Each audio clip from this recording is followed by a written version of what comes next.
I never believed in ghosts. In fact, I laughed at my roommate Sarah when she suggested our dorm was haunted. "It's just an old building," I said. "Creaks and groans are normal."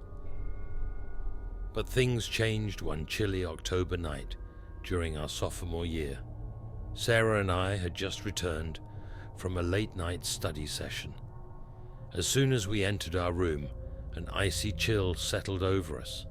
We turned the heater up, but the room remained freezing. "Weird," Sarah muttered. We tried to ignore it and went to bed. I woke up around 2 a.m. feeling a presence in the room. My eyes adjusted to the dark, and I saw a shadow standing by Sarah's bed. At first I thought it was her, but she was sound asleep next to me, heart pounding. I tried to convince myself it was just a trick of the light. But then, the shadow moved, gliding silently toward the door before vanishing into thin air. I lay there, paralyzed with fear, until exhaustion finally pulled me back to sleep. The next morning, I told Sarah what I saw. Her face turned pale. "I've been having nightmares," she admitted. "A woman standing by my bed, whispering something I can't understand." We decided to do some research. It turns out there had been a series of mysterious deaths in our dorm back in the 1950s. Room 312, our room, was particularly notorious. A girl named Emily had died there under suspicious circumstances. Determined to get to the bottom of it, we visited the campus archives. We found an old newspaper article detailing Emily's death. She was a bright, cheerful student, but one night she was found dead in her bed, eyes wide open in terror. The cause of death was never determined. That night, Sarah and I held a séance, hoping to communicate with Emily's spirit. We lit candles and sat in a circle, hands clasped. "Emily," Sarah called out, "if you're here, give us a sign." At first, nothing happened. Then the temperature dropped again, and the candles flickered violently. A cold breeze swept through the room, and we heard a faint whisper, "Help me." The whisper grew louder, repeating the same words, "Help me, help me." It was coming from Sarah's bed. We both jumped up, hearts racing. The room seemed to close in on us, the walls pressing inward. Suddenly, Sarah let out a blood-curdling scream. Her eyes rolled back in her head, and she collapsed. I grabbed her shoulders, shaking her. "Sarah, wake up!" She opened her eyes, gasping for air. She wants us to find her." Terrified but determined, we dug deeper into Emily's past. We discovered she had been seeing a professor, a man named Dr. Harris. Rumors suggested their relationship ended badly. Emily had confided in friends that she feared for her life. We confronted Dr. Harris, now an old man. His eyes widened in fear when we mentioned Emily. "I never meant for her to die," he stammered. "She threatened to expose our affair. I just wanted to scare her." The truth unraveled. Dr. Harris had frightened Emily to death, literally. Her heart gave out from sheer terror. We reported him to the authorities, and he was finally held accountable. Afterward, the haunting stopped. The room warmed, and the shadows vanished. We held a small memorial for Emily, hoping to give her spirit peace. Even though I no longer live in that dorm, I still feel her presence sometimes, a gentle reminder of the night I came face to face with a ghost, and the chilling truth that lies hidden in the shadows of history.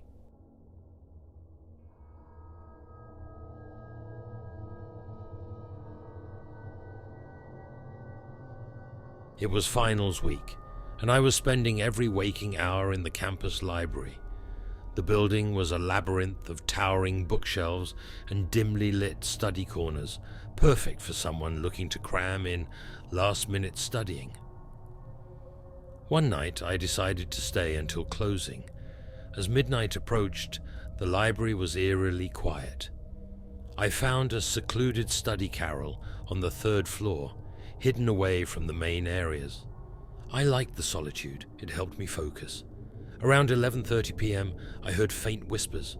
At first, I thought it was just other students, but when I looked around, I was alone.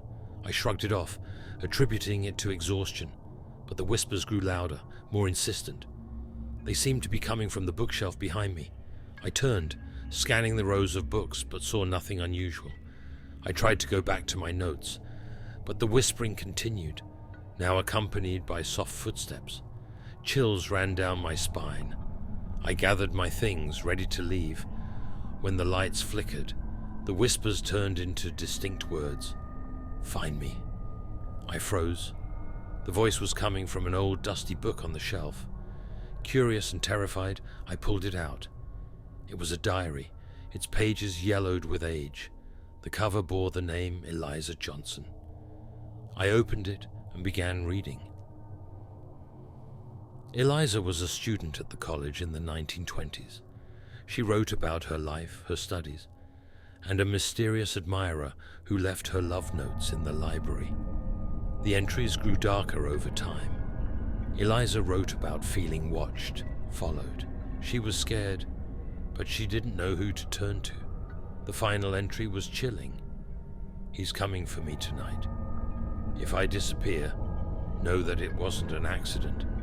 My heart raced as I realized Eliza had likely been murdered. I couldn't leave her story unresolved. The whispers returned, urging me to find her. I didn't know what to do. How could I find someone who had been missing for nearly a century? The next day, I went to the campus police, but they dismissed my concerns as the ramblings of a stressed student. Undeterred, I decided to investigate on my own. I scoured old newspapers, yearbooks, and campus records. Eliza's disappearance was never solved. She had vanished without a trace, leaving behind only her diary. That night, I returned to the library with a flashlight. The whispers guided me to a hidden door behind the bookshelf. It led to a small, dark room that seemed untouched for decades. In the center was an old trunk.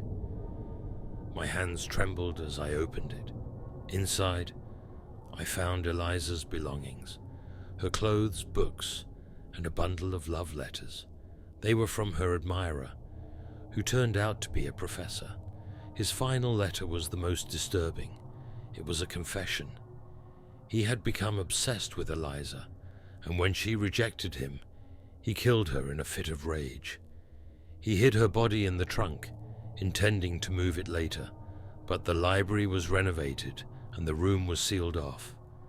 I called the police, and they finally took me seriously. They reopened the case, and with the evidence from the trunk, they identified the professor. Though he was long dead, Eliza's story was brought to light, and she finally received the justice she deserved. Even now, when I walk through the library, I feel a sense of peace. The whispers have stopped, and the footsteps are gone.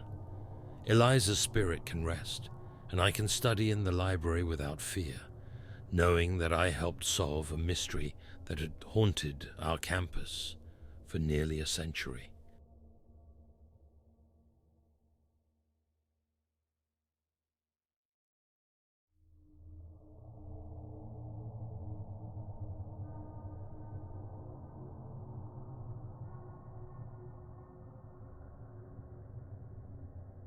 Art was my passion, so when I was accepted into the prestigious art program at my college, I was thrilled.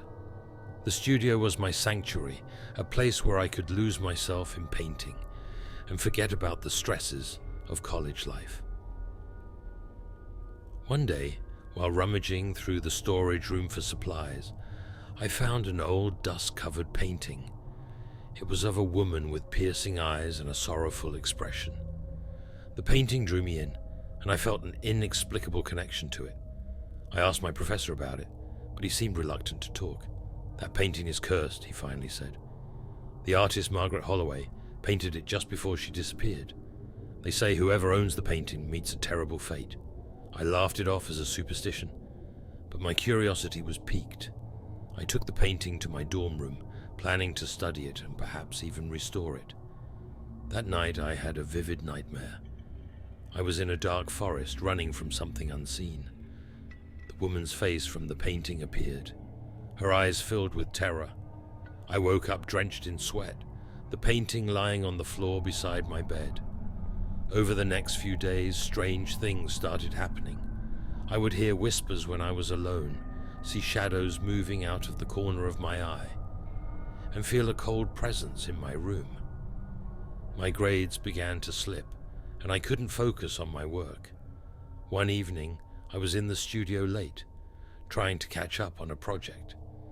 I felt someone watching me and turned to see the woman from the painting standing in the doorway. Her eyes were full of sorrow, and she whispered, "Help me." I blinked, and she was gone. I decided to research Margaret Holloway, hoping to find answers. I discovered that she had been a brilliant but troubled artist. Her final painting was of her sister, who had died under mysterious circumstances. Margaret became obsessed with capturing her sister's spirit in the painting. Soon after finishing it, she vanished without a trace. Determined to uncover the truth, I delved deeper. I found an old diary belonging to Margaret in the university archives. Her final entry was chilling. "The painting is complete. My sister is with me, but I fear I have doomed us both. The curse is real. If anyone finds this, please set us free." I knew what I had to do. I took the painting back to the studio and set up a canvas. I decided to finish Margaret's work, hoping to release her and her sister's spirits. As I painted, the room grew colder, and the whispers grew louder. The woman's face on the canvas seemed to come to life, her eyes following my every move. I worked feverishly, driven by an unseen force. Finally, I added the last stroke, and the painting glowed with an eerie light. The whispers stopped, and a sense of calm settled over me. I felt a presence behind me and turned to see Margaret and her sister, their faces serene. "Thank you," they whispered, before fading away. The curse was broken. I donated the finished painting to the university gallery, where it hangs to this day. Occasionally I visit it, and I swear I can feel a sense of gratitude emanating from the canvas. The experience left me shaken, but also grateful. I had helped 2 lost souls find peace, and in doing so, I discovered the true power of art, a power that transcends time and space, capable of healing even the deepest wounds.